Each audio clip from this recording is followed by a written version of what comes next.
comme vous avez pu le remarquer, je ne suis pas dans ma chambre, mais dans ma cuisine. Donc aujourd'hui, vous l'avez compris, on va faire un DIY, une astuce de grand-mère qui va rentrer donc dans la série Noël que je viens d'ouvrir. C'est vrai, j'aurais dû commencer par ça. Donc j'ouvre une série Noël avec des tutos et des DIY. Donc je m'y prends un peu tard, mais j'essaie de vous mettre le plus de vidéos possible.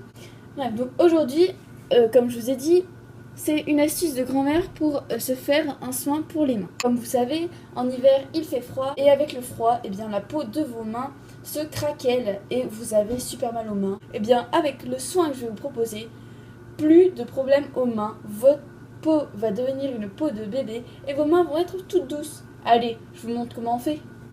Wake up in the morning feeling like P. Diddy. Hey, what up, Grab girl? my glasses, I'm out the door. I'm gonna hit this city. Let's go. Before I leave, brush my teeth with a bottle of Jack. 'Cause when Pour commencer, on va prendre 2 cuillères à soupe d'un yaourt nature.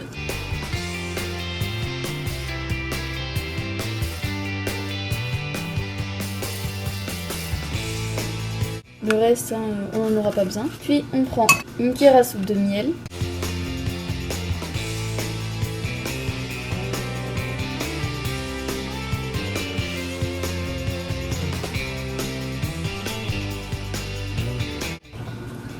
Et une cuillère à soupe d'huile d'olive.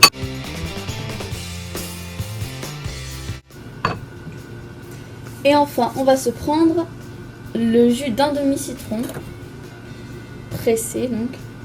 Moi, je l'ai déjà fait auparavant. On va le mettre dedans. On va l'incorporer au mélange. Et maintenant, on va pouvoir tout mélanger. Donc pour l'instant, ça ressemble un peu à rien.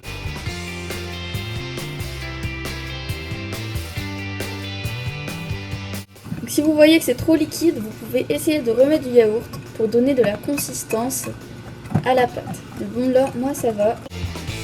Donc, une fois que c'est une consistance assez homogène, on va pouvoir mettre un papier film dessus et le mettre au réfrigérateur. Voilà, donc au bout de 30 minutes, ça donne ça. Bon, ça reste toujours un peu liquide, mais c'est quand même plus consistant. Et donc moi, comme j'ai récupéré un pot d'une ancienne crème, je vais pouvoir le transvaser dedans. Ça sera plus pratique pour l'utilisation.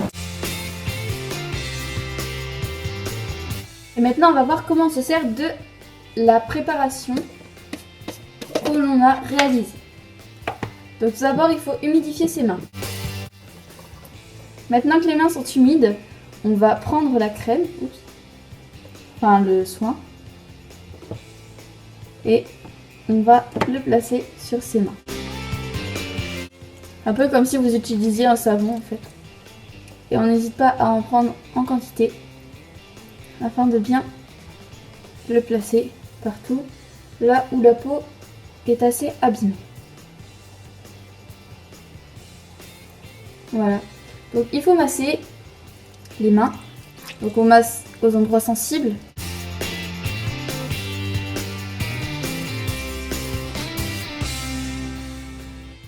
On peut laisser reposer un petit peu si vous voulez. Moi pour la démonstration je vais directement rincer, mais vous pouvez laisser reposer à peu près 2 minutes. Ça peut faire du bien à vos mains. Et donc après on rince. Donc les mains sont un peu collantes. C'est pas grave. C'est l'action de la préparation. Ça va refermer un peu les blessures que vous avez sur les mains et raffermir la peau. Ne vous inquiétez pas, hein, vous n'avez pas du tout les mains grasses. Donc vous pouvez faire ça tous les soirs. Ça peut être super pour vos mains. Ce soin doit être absolument gardé au réfrigérateur. Petite précision, donc comme vous avez vu, on a fait une petite quantité de préparation. Donc c'était pas au hasard. Veillez à faire attention à combien de temps vous gardez votre soin, surtout qu'après il est plus du tout efficace. Et si vous êtes allergique à ne serait-ce qu'un produit ou un composant d'un produit, surtout ne réalisez pas cette astuce. N'hésitez pas, si vous le faites, à me dire les résultats. Donc voilà, cette astuce DIY est terminée. J'espère qu'elle vous a plu. Pour me le faire savoir, n'hésitez pas à liker, commenter, partager cette vidéo et à vous abonner si ce n'est pas déjà fait. Je remercie énormément ma communauté